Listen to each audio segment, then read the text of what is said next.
오늘 이혼 소송을 준비하는 분들이 반드시 피해야 할 방법들을 좀 알려드리려고 합니다. 이거 실제 재판 경험을 토대로 한번 말씀을 드려보려고 하는데, 일종의 이렇게 하면 안 된다, 이렇게 하면 된다 라는 방법을 좀 알려드리려고 합니다.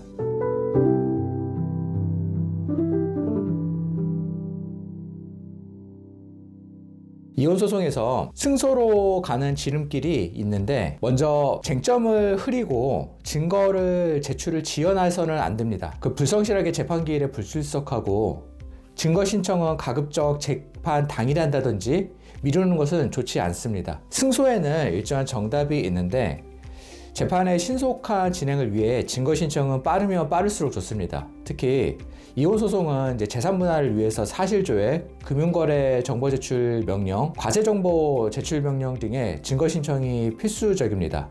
보통 이혼 소송은 가사조사나 부부 상담 기간 동안 재산 조회를 동시에 진행합니다. 이 기간에 놀지 않고 각종 조회를 미리 해두어야 이후 재판기일에서 재산 정리를 바로 시작할 수 있습니다. 법원에서 기한을 정해 증거 신청을 요구하며 반드시 그 기한 내에 증거를 제출해야 하고, 지연할 경우에는 판사님에게 나쁜 인상을 주어서 불이익을 당할 수가 있습니다.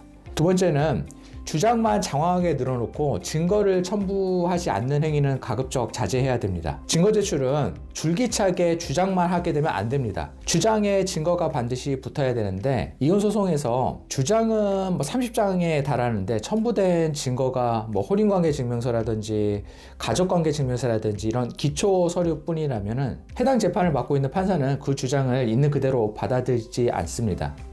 이혼 소송에서 판사가 증거 없는 주장은 싫어합니다. 배우자의 유책 사유들, 예를 들어서 외도라든지 폭행이라든지 부당대우 같은 거를 주장할 때에는 반드시 메시지라든지 사진이라든지 블랙박스 등의 구체적인 증거를 함께 제출해 두는 것이 좋습니다. 셋째는 준비 서면을 너무 길게 쓰고 중요한 내용은 빠뜨리면 안 됩니다. 준비 서면을 길게 30장 이상 쓰고 그러면은 판사가 읽을 때 집중력이 떨어집니다. 근데 오히려 중요한 주장을 뒤에 쪽쪽에 적는다? 그럼 판사가 제대로 읽기가 어렵습니다. 서면 길다고 좋은 거 아닙니다. 간결하고 핵심을 잡아야 됩니다. 판사님의 집중력은 서면이 열정 넘어가기 시작하면 떨어지기 시작하는 경우가 많습니다. 따라서 가급적 서면을 열정 이내로 콤팩트하게 작성하는 연습이 필요합니다. 내가 만약 할 말이 너무 많다라고 하면은 유책성, 재산분할, 양육권 이렇게 쟁점별로 서면을 나누어 제출해 두는 것이 오히려 쟁점을 정리하는 데 유리합니다.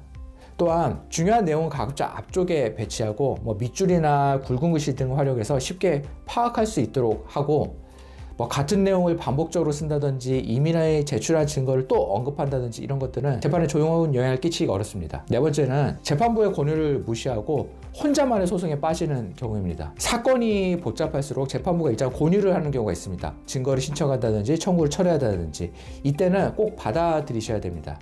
특히 재판부의 의사를 존중하고 재판부가 재판 당시 이렇게 판사의 사소한 언급 하나라도 그 진위를 정확하게 파악을 해야 됩니다.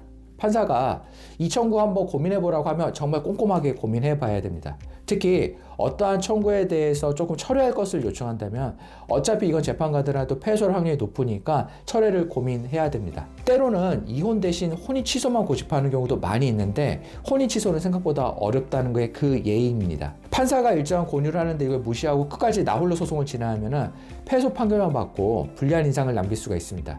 재판부가 어떠한 권유를 할 때에는 당사자를 돕기 위한 경우가 많으니까 변호사와 상의해서 신중하게 받아들이는 것이 중요합니다. 결론적으로 이혼 소송에서 승소하고 싶다면 패소의 길은 피해야 합니다. 증거 신속하게 제출하고 핵심 주장 간결하게 증명하고 재판부 존중하는 태도를 보여야 이혼 소송을 현명하게 진행할 수가 있습니다. 오늘 영상 시청해 주셔서 감사합니다. 김종철 변호사였습니다.